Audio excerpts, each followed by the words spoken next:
एक समय की बात है। शिवपुर नाम के एक गांव में बिरजू नाम का एक गरीब आदमी अपनी बीवी गीता और अपने बच्चे राघव के साथ रहता था।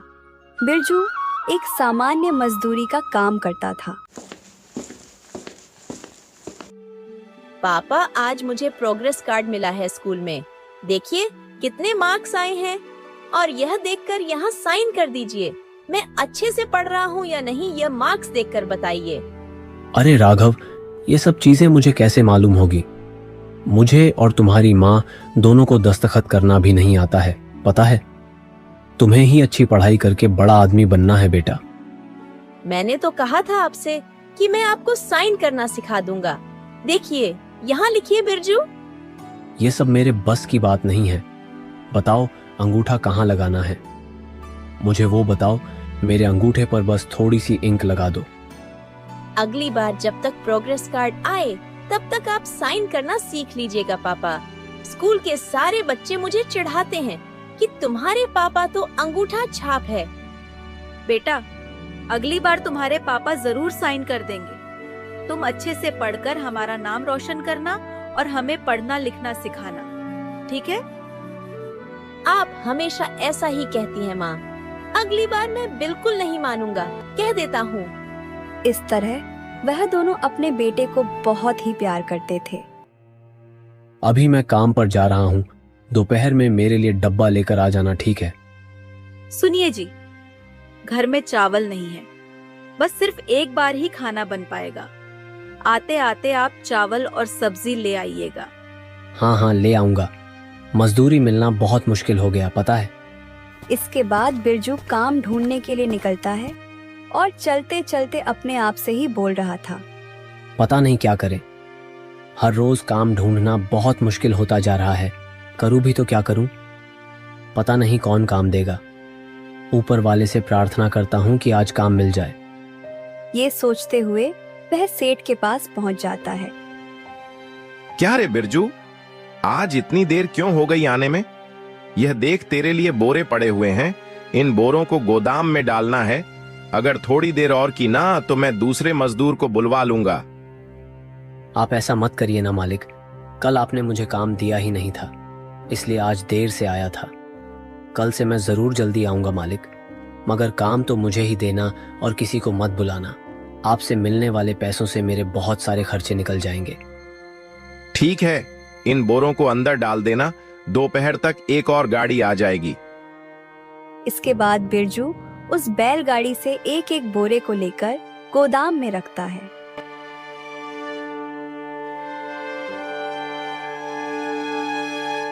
सारी बोरियां रखने के बाद वो सेठ से कहता है, मालिक, सारी बोरियों को मैंने अंदर डाल दिया है, अब क्या करूं? अब क्या मजदूरी के पैसे चाहिए क्या? दे दूंगा ना। दोपहर तक एक और गाड़ी आएगी, बोला था ना तुमको। दोनों गाड़ियों की मजदूरी एक साथ ही दे दूंगा। तब तक जाके खाना खा के आ जाओ। जाओ। इसके बाद बिरजू नजदीक के ठेले पर खाना खाने के लिए जाता है। काका, 2 इडली देना। 2 इडली से भूख कैसे मिटेगी बिरजू? आज खाना नहीं लाए हो क्या घर से? नहीं काका, आज तो जब तक मैं निकला था घर से तब तक खाना तैयार ही नहीं हुआ था। देर हो जाएगी सोच के खाना ही नहीं लिया। मुझे 2 इडली दे दीजिए ना बस। ये लो 2 इडली, अगर चाहिए हो तो 2 और ले लेना। काका, वो मिठाई का क्या दाम होगा बताइए? उस मिठाई का दाम है 1 रुपए में 1। बोलो कितनी चाहिए? क्या 1 रुपया? इतनी महंगी चीज मैं नहीं ले पाऊंगा। नहीं नहीं नहीं, एक चाय ही दे दो बस, और मैं शाम तक आपके पैसे लौटा दूंगा काका। वो तो ठीक है बिरजू। राणा जी के घर में पेड़ से नारियल तोड़ना है। कोई मजदूर है तो भेजने के लिए पूछे थे वह। कोई है क्या? क्यों नहीं जाऊंगा। आप वैसे काका, वो दिहाड़ी कितनी देंगे? इससे पहले तो मजदूरों को 1 रुपए देते थे, तुम्हें भी उतने ही दे देंगे। एक पेड़ के लिए पूरा 1 रुपया? मैं जरूर जाऊंगा काका, आप किसी को बताना मत, ठीक है? ठीक है। इसके बाद बिरजू फिर से काम पर आता है तो सेठ उस पर भड़क जाता है। क्या रे, कहां भी जाओ वहीं पर रहते हो क्या तुम? एक गाड़ी के लिए देख रहा था, 2 गाड़ियां आ गई। तुम शायद एक ही गाड़ी का सामान डाल सकोगे, तो फिर मैं दूसरे मजदूर को बुलवा लूं क्या? नहीं नहीं मालिक, वैसे इन सारे बोरों को मैं ही गोदाम में डालूंगा।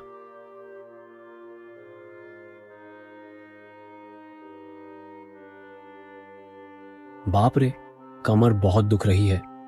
बाहर तो एक और गाड़ी भरी पड़ी है। हे भगवान, मुझे दूसरी गाड़ी में पड़े सारे बोरों को उठाने की शक्ति देना। आज चावल के साथ साथ बहुत सारा सामान भी लेकर जाना है घर। इसके बाद वह 2 बैलगाड़ियों से सारा सामान लाकर गोदाम में रखता है। मालिक दोनों गाड़ियों के बोरों को गोदाम में लगा दिए हैं। मुझे मजदूरी के पैसे मिल जाते तो अच्छा हो जाएगा। अच्छा ठीक है, देता हूं। सुबह और शाम दोनों वक्त के मिलाकर पूरी 3 गाड़ियां हैं। एक गाड़ी के 5 रुपए, तो कुल मिलाकर हुए तुम्हारे पूरे 15 रुपए। ये लो तुम्हारे रुपए। मालिक बहुत बहुत धन्यवाद आपका। कल सुबह मैं जल्दी ही आ जाऊंगा। इसके बाद बिरजू उन पैसों को लेकर रामू के दुकान जाता है और कहता है, ये लो काका, सुबह की इडली और चाय के पैसे बराबर है ना? हाँ हाँ बराबर है, मगर सुबह राणा जी आके गए थे। तुम कल आओगे बोला था ना तुमने? हाँ हाँ काका, मैं कल जरूर उनके घर जाऊंगा। ये लो काका, आप मुझे 2 मिठाइयाँ देना तो।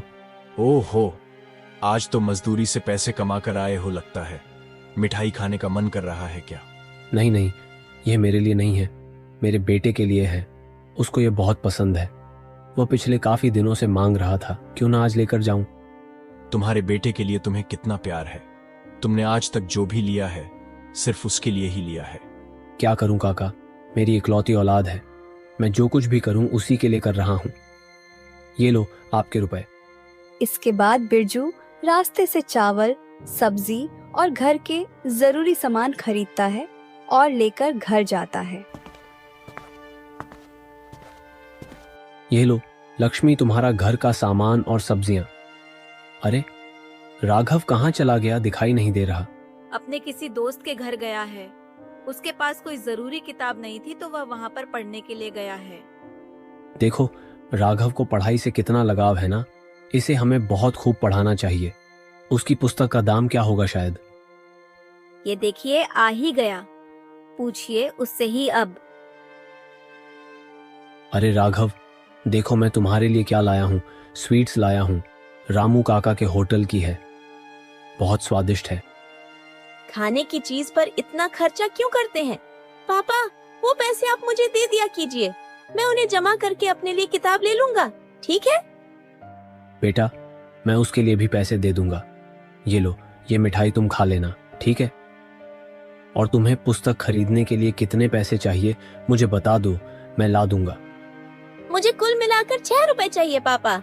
मुझे 3 किताब लेनी है, वो मेरे पास नहीं है ना, तो मुझे हर रोज अपने दोस्त के घर जाना पड़ता है। ये लो, ये तुम्हारे पूरे 6 रुपए। ठीक है, ले जाके पुस्तकें खरीद लेना। और तुम्हें और भी कुछ चाहिए तो मुझसे मांग लेना, मगर तुम्हें खूब पढ़ाई करनी होगी, ठीक है ना? ठीक है पिताजी। क्यों जी, आज पूरे घर का सामान लेकर आए हैं और बेटे के लिए मिठाई भी लाए हैं, किताब के लिए पैसे भी दे दिए। इतने पैसे कहाँ से आए जी आपके पास? कहाँ से आएंगे? मतलब क्या है? आज तो 2 गाड़ी से ज्यादा आई थी सेठ के पास। पूरे मिला के 15 रुपए आए थे आज मेरे पास। अच्छा, अगर रोज ऐसे ही पैसे मिले तो कितना अच्छा होगा जी। जब काम आता है तो इतना काम आता है, और नहीं आता है तो 2-3 दिन तक आता ही नहीं है। ऐसे कैसे चलेगा?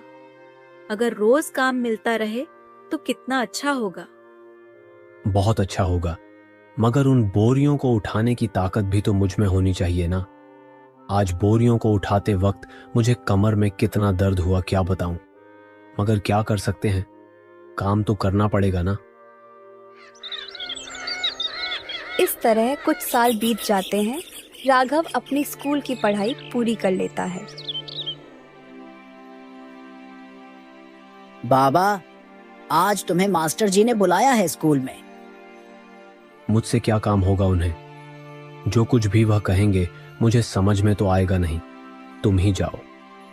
नहीं बाबा, मास्टर जी ने आपको बुलाने के लिए कहा है, आपको आना ही पड़ेगा। चलिए ना मेरे साथ। इसके बाद बिरजू मास्टर जी से मिलने के लिए जाता है। नमस्कार मास्टर जी, आपने मुझे किस लिए बुलाया है? मुझसे कुछ जरूरी काम है क्या? देखो बिरजू, तुम्हारा बेटा पढ़ाई लिखाई में बहुत अच्छा है। यहाँ के सारे बच्चों से बहुत अच्छा पढ़ने वाला विद्यार्थी है।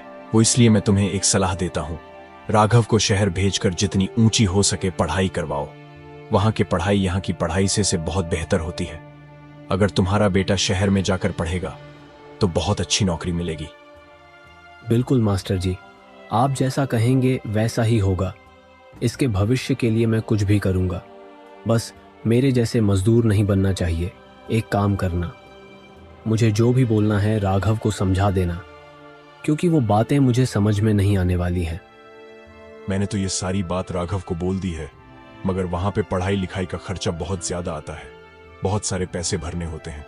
उधर फीस के रूप में तुम उसके लिए तैयार हो क्या? आप खर्चे की परवाह मत कीजिए मास्टर जी, आप बस उसे खूब पढ़ाना लिखाना और कुछ नहीं। ठीक है, तुम जैसे अच्छा पिता मिलना राघव का सौभाग्य है। अब तुम जा सकते हो। मास्टर जी के कहने पर राघव को शहर के एक अच्छे से कॉलेज में दाखिला करवाता है। उसके लिए अपने पास जो कुछ भी बचे हुए पैसे थे उन सबको वह खर्च कर देता है। हमारे पास जो भी पैसे थे वह सब तो खर्च कर दिया आपने। अब बताइए हर महीने की फीस कैसे चुकाएंगे? और वहां रहकर पढ़ने के लिए हॉस्टल का खर्चा भी तो चाहिए। इतना सब कुछ कैसे करेंगे? कैसे भी मेहनत करके कमाना तो पड़ेगा ही। भाग्यवान राघव को कुछ भी कमी महसूस नहीं होनी चाहिए। ठीक है, मैं काम पर जा रहा हूँ। शाम को कुछ लाना है क्या घर के लिए? कुछ भी नहीं चाहिए, आप जाकर आइए। इसके बाद बिरजू काम करने के लिए सेठ के पास जाता है। देखो बिरजू, 2 गाड़ियां आई हैं। सारे बोरों को गोदाम में पहुंचाना है। बिरजू उन सारे बोरों को एक एक करके गोदाम में रख देता है।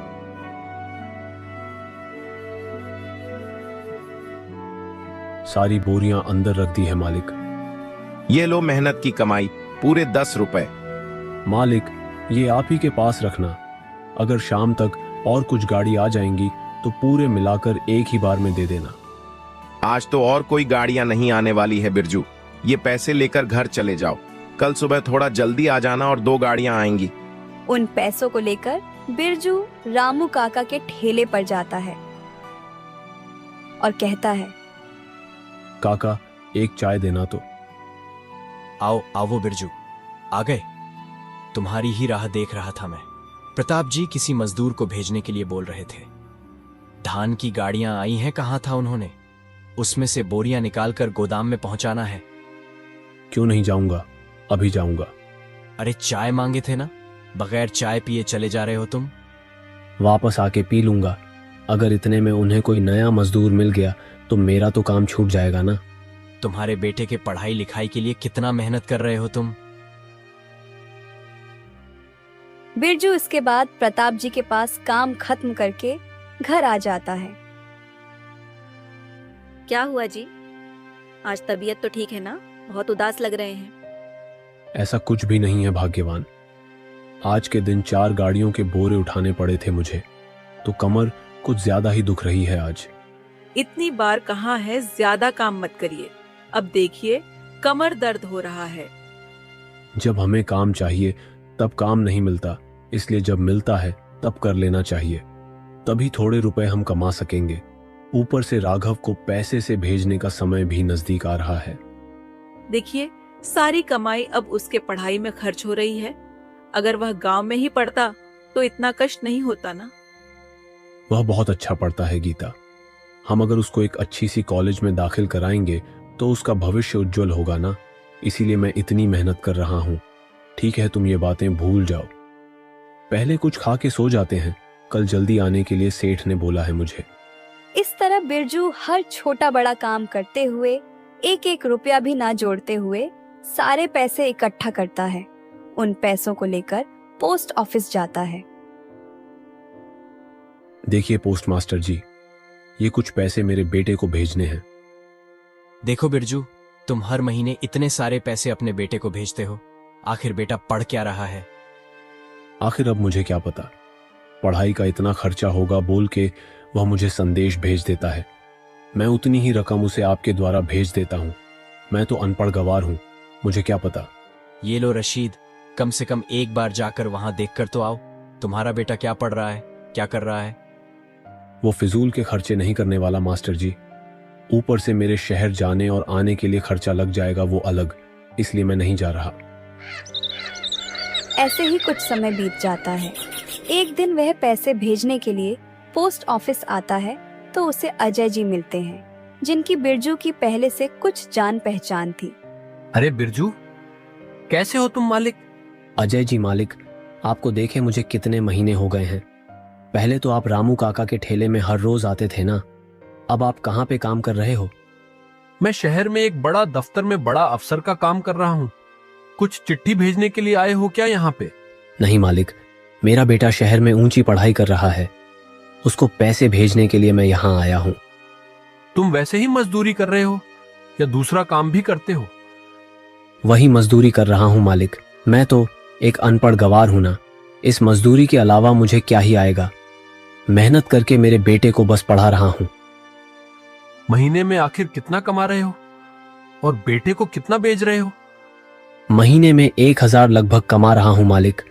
मेरे बेटे को मैं उनमें से 700 रुपए तो भेज ही देता हूं, बाकी के 300 से घर चला लेता हूं मैं। उसकी पढ़ाई के लिए इतने पैसे भेज रहे हो, बहुत मेहनत कर रहे हो। मेरे पास एक कम है। अच्छा, क्या काम है मालिक? देखो, मैं तुम्हें एक महीने का 1500 रुपए दूंगा। शहर में मेरे ऑफिस में काम करोगे। ज्यादा काम नहीं रहेगा, बस हर सुबह आकर दफ्तर को साफ करना है, वहां के लोगों को चाय पानी पिलाना है। और वैसे भी तुम्हारा बेटा तो शहर में रह ही रहा है, तो क्या दिक्कत है? मालिक, शहर में नौकरी? मैं आपके पास जरूर आऊंगा मालिक, मगर वहां पे घर का किराया बहुत ज्यादा होगा ना। अरे नहीं, तुम्हें एक अच्छा सा घर भी दे दूंगा रहने के लिए। तुम वहीं पर रह सकते हो, उसके लिए तुम्हें कुछ भी किराया नहीं देना पड़ेगा। तो फिर मैं जरूर आऊंगा मालिक। मैं अभी जाकर इस बात को मेरी बीवी को बता देता हूं। मुझे इतनी अच्छी नौकरी देने के लिए आपका कैसे शुक्रिया अदा करूं, मुझे कुछ भी समझ में नहीं आ रहा है। मैं तुम्हें बहुत सालों से देख रहा हूं बिरजू, बहुत मेहनत करते हो तुम। हमारे दफ्तर में जो काम करता था वह चला गया, उसकी जगह पर तुम्हें नौकरी देने के लिए मैंने बोला है। तुम जल्दी से आके काम संभाल लेना। इसके बाद बिरजू अपनी पत्नी को सब बताकर वह शहर जाने के लिए तैयार हो जाता है। अब तो तनख्वाह भी बढ़ गई है जी, अब अलग से काम करने की कोई जरूरत नहीं है, सब ठीक हो गया है। मैंने तो ये सारी बातें आज से बहुत पहले सोच ली थी। अजय जी भी बहुत अच्छे आदमी हैं। इस तरह बिरजू शहर के पास से एक दफ्तर में काम करता है। एक दिन वो अपने बेटे के हॉस्टल जाता है तो उसका बेटा उसे देखकर बोलता है, यहाँ क्यों आए हो बाबा? अगर तुम्हें मेरे दोस्त देखेंगे तो बोलेंगे कि एक मजदूर का बेटा है, ऐसा कहकर मेरी खिल्ली उड़ाएंगे। आज से हॉस्टल में मत आना, मैं ही घर आ जाऊंगा। अभी आप चले जाइए। बात वो नहीं है बेटा, मैं तुम्हारे लिए अच्छी अच्छी स्वीट्स लेके आया हूँ बेटा। अब मुझे यहाँ वहाँ से बेहतर स्वीट मिलते हैं, अब जाओ ना बाबा। वहां से लौटने के बाद बिरजू का मन बहुत दुखी हो जाता है, मगर वह इन सारी बातों को अपनी पत्नी से नहीं बताता है। इस तरह कुछ समय के बाद राघव की पढ़ाई खत्म हो जाती है। तब वह बिरजू के रहने वाले घर पर आता है। कितने दिनों बाद घर आए हो बेटा? इतना पास रहकर भी आने का मन नहीं करता। तेरे पिताजी से जब भी जाने को कहूं तो पढ़ाई में बाधा होगी ऐसा कहते हैं, और तेरे पास जाने ही नहीं देते। अरे वह वहां पर ठीक से पढ़ रहा है, अच्छी तरक्की कर रहा है, हम जाके खामखा उसका क्यों समय बर्बाद करें? अब तो तुम्हारी पढ़ाई खत्म हो गई है, अब तुम क्या करने जा रहे हो? वही बात बताने के लिए आज मैं यहाँ आया हूँ। कल मेरा इंटरव्यू है एक दफ्तर में, वह भी बाबा के ऑफिस में। वह बहुत बड़ा ऑफिस है, उसमें नौकरी मिलना बहुत बड़ी बात है मेरे लिए। हाँ, ये तो ठीक है बेटा। ठीक समय पर वहाँ हर महीने पगार देते हैं, और तो और पगार भी बढ़ा देते हैं। अगर तुम्हें वहाँ नौकरी मिल गई तो तुम्हारा भविष्य उज्जवल हो जाएगा। वो सब तो ठीक है, मगर अगर मैं उस दफ्तर में ऊंचे दर्जे पर नौकरी करूंगा और तुम उसी दफ्तर में चाय कॉफी पिलाओगे तो कैसा लगेगा? इसीलिए तुम उस दफ्तर में किसी को मत बताना कि मैं तुम्हारा बेटा हूँ और मैं शहर की दूसरी जगह पर रहूंगा। यही बात बोलने के लिए मैं आया था। अब जा रहा हूँ मैं। हाँ, जो तुम कह रहे हो वह भी ठीक है। अफसर, पिता की चाय कॉफी देने वाले नौकर के हैसियत से वहां कैसे रह सकता है बताओ? तुम मेरे बेटे हो, ये बात मैं किसी से नहीं बोलूंगा बेटा। इस तरह इंटरव्यू के बाद राघव को वहीं पर नौकरी मिल जाती है।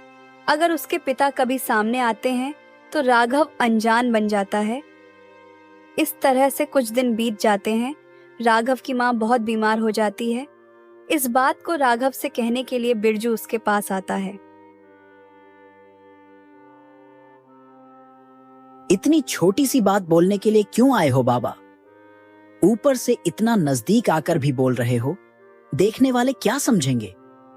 अब जाओ आप, मैं बाद में घर आऊंगा। बिरजू ऐसा सुनकर वहां से दुखी होकर चला जाता है।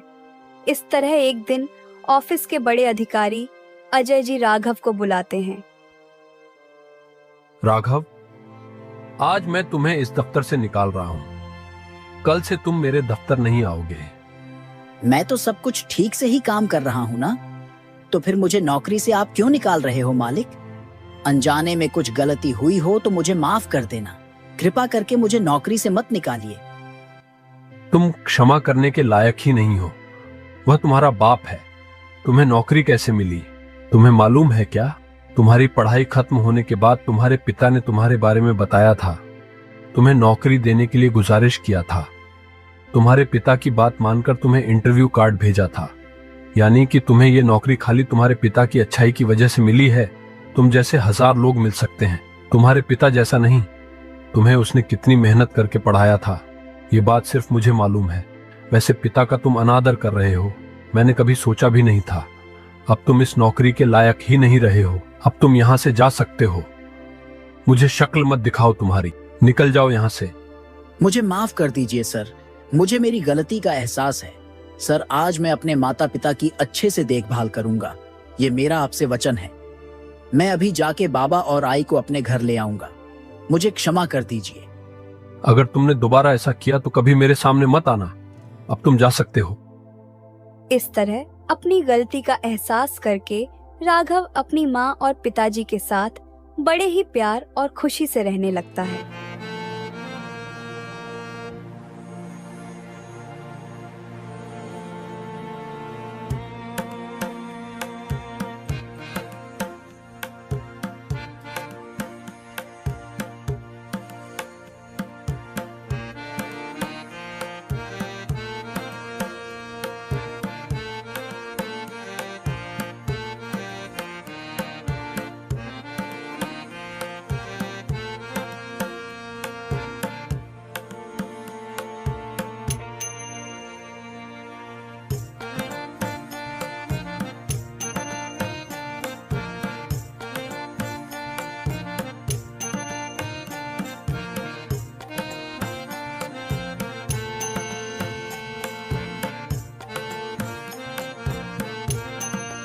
हमारी कहानी आपको अच्छी लगी हो तो हमारे चैनल को लाइक और सब्सक्राइब करके एक प्यारा सा कमेंट जरूर करें।